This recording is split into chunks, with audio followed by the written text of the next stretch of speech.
في حريضة قد حضرنا مجمع القوم الكرام وبلغنا ما طلبنا من مطالب ومرام نال كل ما تمنى عند هاتيك الخيام عند هاتيك الخيام الصالحات وبذكره وذكر أوليائه تتنزل رحمات والبركة. أشهد أن لا إله إلا الله وحده لا شريك له الذي خص أحبابه بالكرامات، وأشهد أن سيدنا ونبينا مولانا محمدا عبده ورسوله المؤيد بأنواع المعجزات. اللهم صل وسلم وبارك على سيدنا محمد وعلى آله وأصحابه وذريته وأزواجه الطاهرات، أما بعد. فقد قال الله سبحانه وتعالى في القرآن الكريم: ألا إن أولياء الله لا خوف عليهم ولا هم يحزنون. وقال الحبيب الأعظم صلى الله عليه وآله وسلم: عند ذكر الأولياء تنزل رحمته، كما قال صلى الله عليه وآله وسلم.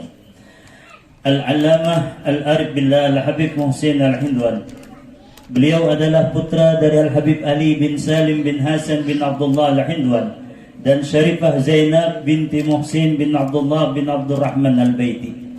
Beliau radhiyallahu an dilahirkan pada tanggal 20 Juni 1920 Masehi, tepatnya di Desa Kepanjen, Kabupaten Sumeneb, Madura.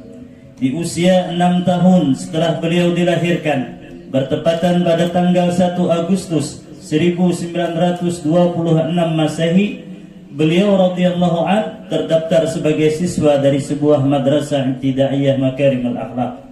Di sanalah beliau Al-Habib Muhsin Al-Hindwan pertama kali menimba ilmu pengetahuan agama dalam beberapa tahun. Hal ini sesuai dengan apa yang beliau tulis sendiri dalam buku catatan beliau sebagai berikut: Ra'aitu hadratar Rasul sallallahu alaihi wa alihi wasallam fil manam mustalqiyan ala qafahu fi Masjidil Jami' Sumeneb wa hawlahu jama'atun min ashabih fa amarani ahaduhum bi taqbilihi sallallahu alaihi wa alihi wasallam farta'adat mafasili haibatan minhu hatta intabahtu min al-manam. Waqa'at hadhihi ar-ru'yah wa kuntu ibna 9 sinina taqriban wa kuntu mutalammidan bi madrasati Makarimil Akhlaq. Aku bermimpi melihat Rasulullah sallallahu alaihi wasallam tengah berbaring dengan beralas punggung, maksudnya terlentang, di Masjid Jami' Sumeneb. Sementara beliau sallallahu alaihi wasallam dikelilingi oleh sekelompok sahabatnya. Kemudian seorang dari mereka memerintahkan agar aku mencium beliau sallallahu alaihi wasallam. Maka gemetarlah seluruh persendianku karena takut atas kehebatan yang terpancar dari beliau sallallahu alaihi wasallam, sehingga aku terbangun dari tidurku. Peristiwa ini terjadi di saat aku berusia kurang lebih 9 tahun, dan dikala itu aku masih sebagai siswa di Madrasah Makarimul Akhlaq. Allah Subhanahu wa taala memberikan kecerdasan dan pemahaman yang luar biasa kepada beliau, sehingga pelajaran yang diajarkan dapat beliau kuasai. Umur 12 tahun, beliau Al-Habib Muhsin Al-Hindwan dipercaya untuk membantu mengajar, dan pada umur 15 tahun beliau radhiyallahu an diangkat menjadi kepala sekolah di Madrasah Ibtidaiyah Makarimul Akhlaq. Pada tahun 1937 Masehi, di usia beliau yang ke-17 tahun, beliau Al-Habib Muhsin radhiyallahu an meninggalkan kota kelahirannya Sumeneb, pergi menuju kota Sampang untuk melanjutkan studi dan sekaligus mengajar di sebuah madrasah yang bernama Imaduddin. Di tahun 1938 Masehi, beliau Al-Habib Muhsin radhiyallahu an mulai belajar dan mengamalkan tarekat Naqsyabandiyah Mudhariyah di bawah bimbingan guru mursyidnya, yaitu Kiai Haji Ahmad Sirajuddin, Kiai Haji Fathul Bari, Kiai Haji Samsuddin, dan kemudian belajar dan dibimbing oleh Kiai Haji Ali Wafa Ambunten. Ambunten sebuah kota kecamatan di sebelah utara kota Sumeneb. Jadi kalau ke Ambunten ini, pian yang kenal lawan Paman Awi Tukang, nah itu melewati kampung Sidin. Karena kecerdasan dan kesungguhan beliau radhiyallahu an dalam menuntut ilmu dan beramal, dalam usia 30 tahun oleh guru mursyidnya, beliau Al-Habib Muhsin radhiyallahu an telah dinyatakan dan diangkat sebagai guru mursyid. Oleh karena itu, maka beliau Al-Habib Muhsin radhiyallahu an dapat memimpin umat yang mau berjalan kepada Allah dengan mempergunakan metode tarekat Naqsyabandiyah Mudhariyah. Al-Alama Al-Arif Billah Al-Habib Muhsin Al-Hindwan bukan saja mursyid dalam ilmu tarekat, beliau juga alim dalam ilmu syariat. Beliau hafal beratus-ratus hadis dan sangat mahir menafsirkan ayat-ayat Al-Quran, sehingga alim ulama di zamannya hormat kepada beliau. Namun demikian, beliau Al-Habib Muhsin radhiyallahu an tidak pernah merasa puas dengan ilmu-ilmu yang dimilikinya, terutama ilmu taqarrub ilallah. Pada usia beliau yang ke-37 tahun, tepat pada tahun 1957 Masehi, beliau Al-Habib Muhsin Al-Hindwan mengunjungi seorang guru mursyid dari tarekat Naqsyabandiyah Khalidiyah, yaitu Profesor Dr. Jalaluddin Bukit Tinggi di Sumatera, untuk mendapatkan pelatihan atau khalwat. Maka dalam waktu yang singkat, Al-Alama Al-Arif Billah Al-Habib Muhsin Al-Hindwan dapat menyerap dengan baik segala didikan dari guru mursyid Khalidiyah tersebut. Al-Alama Al-Arif Billah Al-Habib Muhsin Al-Hindwan yang alim dalam ilmu syariat dan telah menjadi mursyid tarekat Naqsyabandiyah Mudhariyah dalam usia 30 tahun. Di saat guru mursyidnya Kiai Haji Fathul Bari kembali ke rahmatullah di Peniraman Pontianak, yang kemudian 40 hari sesudahnya disusul pula oleh guru mursyidnya Kiai Haji Ahmad Sirajuddin kembali ke rahmatullah di Sampang, Madura. Maka beliau Al-Alama Al-Habib Muhsin Al-Hindwan yang memimpin para ikhwan dan akhwat dari kedua guru mursyid beliau, dan beliau juga membaiat dan mengajarkan kepada kaum muslimin yang mau dan bersedia mengamalkan tarekat Naqsyabandiyah Mudhariyah. 14 Februari 1959 Masehi, berhubung murid-murid beliau kian hari kian bertambah banyak, maka beliau Al-Habib Muhsin radhiyallahu an mendirikan suatu wadah, tempat perhimpunan ikhwan dan akhwatnya yang diberi nama Majelis Tarekat Naqsyabandiyah Mudhariyah, yang pengurus pusatnya berkedudukan di Sumeneb, Madura, Jawa Timur. Inilah awal pernyataan untuk tampil. Maka bendera yang beliau terima dari guru-guru mursyidnya mulai dikibarkan. Misi agung Al-Alama Al-Arif Billah Al-Habib Muhsin Al-Hindwan mulai berhembus rata di Pulau Madura dan membias keluar Pulau Jawa. Langkah panjang dalam penyebaran tarekat Naqsyabandiyah Mudhariyah dapat menjangkau Pulau Kalimantan Barat, Kalimantan Tengah, Kalimantan Selatan, dan Sulawesi Selatan. Di pulau-pulau itulah pasak-pasak ditancapkan dan benang emas direntangkan. Sulaman ilahiyah yang dipercayakan kepada Al-Alama Al-Arif Billah Al-Habib Muhsin Al-Hindwan mulai dirajut. Maka terlihat jelas misi beliau radhiyallahu an hanya untuk memproklamirkan zikrullah sebagai pangkalan dakwahnya. Dari relung hati beliau yang terdalam dan karena belayan kasih sayang Allah kepada beliau, maka terpatri sebuah tekad untuk menghabiskan usianya dalam pengabdian kepada Allah. Usaha dan semangat beliau membaja menjelma sebuah realita sejarah yang sulit untuk dipungkiri. Perjuangan panjang itu memerlukan pengorbanan, di mana aneka rintangan ibarat gunting-gunting tajam yang siap memotong jalur-jalur dakwah beliau. Musuh-musuh mengintai dari persembunyian. Mereka memasang jebak dan ranjau untuk meledakkan risalah Allah yang dipikul oleh beliau. Terkadang senyuman tersirat di kedua bibirnya, sementara hati luka oleh derita. Al-Alama Al-Arif Billah Al-Habib Muhsin pernah dipersalahkan, dipitnah dengan berbagai tuduhan, serta kemudian dipenjarakan. Kejadian ini telah banyak didengar dan disaksikan oleh sejumlah orang, dan salah satu buktinya tertulis dalam surat beliau yang mengisyaratkan tentang penderitaan dan pengalaman beliau sendiri selama di dalam penjara. Di antaranya beliau menyebutkan, "Aku telah mendapatkan berbagai pengalaman ruhaniyah yang mana tidak aku dapatkan di luar penjara, hingga terlintas keinginan bagiku untuk tidak keluar dari penjara." Adapun sebagian daripada pengalaman yang beliau peroleh dalam penjara, yakni seringnya rohaniyah para leluhur beliau datang mengunjungi dan sekaligus menghibur hati beliau. Di antara para rohaniyah tersebut adalah Imam Ali bin Abi Thalib karramallahu wajhah, Sayyidah Fatimah Zahra alaihi salam, dan baginda Rasul sallallahu alaihi wa alihi wasallam. Begitu pula Nabi Allah Yusuf alaihi salam yang turut hadir menenangkan jiwa beliau. Kejadian ini terdapat dalam buku catatan beliau sebagai berikut. Ra'aitu aydan sayyidana Yusuf as-Siddiq ala nabiyina wa alaihi salatu wassalam fasallama alaihi wa qala haluka kahadi.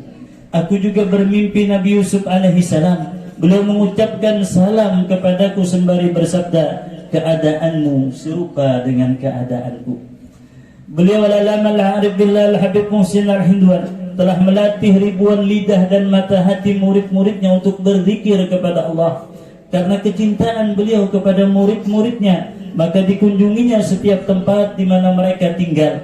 Di sana beliau radhiyallahu an memberikan pengarahan serta pendidikan agar murid-muridnya yang awam dapat mengenal Allah. Lidah dan hati mereka yang sebelumnya kaku lagi keras, ini menjadi lincah dan gesit dalam menyebut asma Allah. Zikir yang dahulu asing bagi mereka kini menjadi hiasan di dalam dada-dada mereka. Sebuah hal penting yang perlu kita catat, bahwa al-alama al-arif billah al-habib Muhsin al-Hindwan menjaga murid-muridnya dengan cinta dan waspada. Tak jarang beliau radhiyallahu an menolong hati muridnya yang mulai berkarat untuk segera dibersihkan kembali dengan tawajuhnya, hingga mereka merasakan bekas-bekas zikir yang beliau hujamkan ke setiap hati dan jiwa. Maka mereka menangis karena terasa Allah ternyata ada dan hudur dalam sanubari mereka. Zikir-zikir itu mengoyak lapisan-lapisan hijab. Mata hati mulai terbuka. Ribuan rahasia di balik alam maya ini terlintas jelas. Langit terbelah hingga lapis yang ketujuh. Alam di mana para malaikat bermukim dapat disinggahi. Titian surat yang membentang didatangi. Surga dan neraka bukan sekedar kata, tapi keduanya memang tertera nyata. Al-alama al-habib Muhsin telah memberikan sebuah cara bagi murid-muridnya untuk meraih kesucian hati dengan zikrullah, hingga terpancar sinar ketenangan dan terbukanya perkara di luar alam materi. Kejadian ini merupakan pemberian Allah kepada beberapa muridnya. Maha suci Allah yang telah menganugerahkan berbagai kenikmatan secara jasmaniah dan rohaniah kepada hamba-hamba yang dikehendakinya. Hari Sabtu 3 Mei 1980 Masehi bertepatan dengan 17 Jumadil Akhir 1400 Hijriah, kurang lebih jam 14 waktu Indonesia Barat. Desir angin kepedihan dan kesedihan merambah rendah ke permukaan bumi. Kepakan sayap-sayap burung ringan membawa tubuhnya yang kecil. Namun kicauan mereka memilukan. Bayang-bayang awan menutup, suramkan sinarnya mentari yang sampai ke bumbung atap sebuah rumah sakit di daerah Sungai Jawi, Pontianak. Terdengar teriakan dari ruangan di mana al-alama al-arif billah al-habib Muhsin al-Hindwan dirawat. Inna lillahi wa inna ilaihi raji'un. Guru kita sudah tiada, guru kita telah menghadap Tuhannya. Saat itulah janji ilahi terpenuhkan. Al-alama al-arif billah al-habib Muhsin al-Hindwan kembali kepada Allah. Walau tangannya tak melambai sebagai tanda perpisahan, namun kedua matanya yang indah merapat dalam pejaman rahmat Allah. Kembali Allah subhanahu wa ta'ala tunjukkan kebesarannya. Kala itu terjadi perdebatan di antara dua dokter yang menyaksikan kejadian tersebut. Satu di antaranya menduga bahwa al-alama al-arif billah al-habib Muhsin al-Hindwan belum wafat karena detak latifahnya masih nyata. Sampai akhirnya kedua dokter itu pun mengerti dengan kedatangan salah seorang murid al-alama al-arif billah al-habib Muhsin al-Hindwan yang menjelaskan bahwa ahli zikir jika ia kembali kepada Allah, detak latifahnya tak akan pernah berhenti untuk terus menyebut Allah, Allah, Allah. Jasad beliau pun langsung dibawa ke rumah untuk dimandikan, ditikapankan. Esok paginya hari Ahad, tanggal 4 Mei 1980 Masehi, jenazah beliau radhiyallahu anhu pun diterbangkan dari Pontianak menuju Surabaya. Selanjutnya dibawa ke kota kelahirannya Sumeneb untuk dikebumikan. Menjelang maghrib, jenazah al-alama al-arif billah al-habib Muhsin al-Hindwan sampai di rumah kediaman beliau di Sumeneb. Sesudah disolatkan pada malam itu juga, malam Senin jam 22 waktu Indonesia Barat, jenazah beliau radhiyallahu anhu dikebumikan di pemakaman umum kota Sumeneb. Tak banyak penduduk bumi yang mengenal beliau, namun penduduk alam malakut semua kenal beliau. Selain keluarga dan murid-muridnya, tak ada orang lain yang menangisi kepergiannya. Tapi bumi dan langit menangis dan meratap ditinggal oleh beliau. Al-Alama al-Arif billah Al-Habib Muhsin radhiyallahu an bukan pencinta dunia, bukan pencinta harta. Beliau kembali ke rahmatullah, tidak meninggalkan harta. Rumah yang beliau tempati bersama keluarganya di Sumeneb hanyalah rumah sewa yang ditempatinya bersama keluarganya selama bertahun-tahun. Rumah inilah yang biasa kita kenal dengan sebutan rumah barat, yang dulunya pernah ditinggali oleh putra beliau yang sulungnya itu Al-Habib Muhammad Jauhari bin Habib Muhsin Al-Hindwan. Tapi Al-Alama al-Arif billah Al-Habib Muhsin Al-Hindwan meninggalkan akhwan dan akhwat pengamal tarekat Naqsyabandiyah Mudhariyah yang tersebar di 4 kecamatan di kota Pontianak, 17 kampung di Kabupaten Sambas, 2 kampung di Kabupaten Ketapang, Kalimantan Barat, Kalimantan Selatan dan Kalimantan Tengah, dan Jawa Timur meliputi Madura, Situbondo dan sekitarnya, bahkan sampai ujung Pandan hingga Takalasi, Kabupaten Baru dan Bone, Sulawesi Selatan. Di antara pesan Al-Alama al-Arif billah Al-Habib Muhsin Al-Hindwan yang didengar langsung oleh salah seorang muridnya, beliau radhiyallahu an berkata, kerjakan zikir dan istiqomahlah di dalam menjalankan kewajibanmu, jangan pernah meninggalkannya. Bila semua sudah dijalankan dengan sebaik-baiknya, namun kelak kau tetap divonis masuk neraka, saksikan, aku Muhsin Al-Hindwan, guru yang membimbing kalian dalam jalan ini akan masuk neraka bersama kalian. Demi Allah, wahai guru, telah banyak kami temui guru hebat dalam hidup kami, tapi saat diingatkan tentang pertanggungjawaban di hadapan Allah seperti yang kau sanggupi dalam janjimu pada tiap-tiap sumpah setia kami, mereka gentar karena tak punya kehebatan seperti kemuliaan yang Allah sandangkan padamu. Selamat jalan guru, nantikan kami di pintu ilahi. Doakan kami wahai guru agar bayat yang telah kami ucapkan tidak kami ingkari, agar kami beserta keluarga kami dapat bertahan menjaga amanat zikrullah dan mahabbah kepada baginda Rasul serta ahlul baitnya. Satu lagi permohonan kami padamu wahai guru, akui kami sebagai muridmu di dunia sampai kelak di akhirat nanti. Amin ya rabbal alamin. Al-Fatihah.